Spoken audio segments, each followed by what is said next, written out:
Hi everybody, this is Janet D, the PT. Today I'm going to talk about what's the difference between a fall and a trip.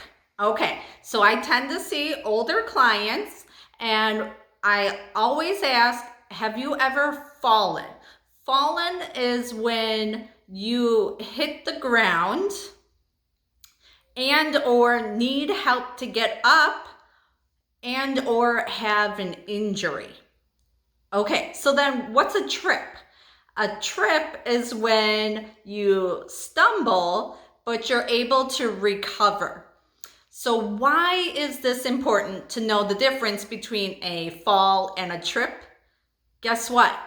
These are signs that you should see a physical therapist for balance training, fall prevention. This is your mini wake-up call that you need a little extra TLC to get yourself up and going.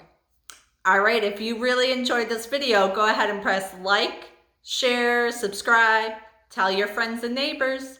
Janet D, the PT.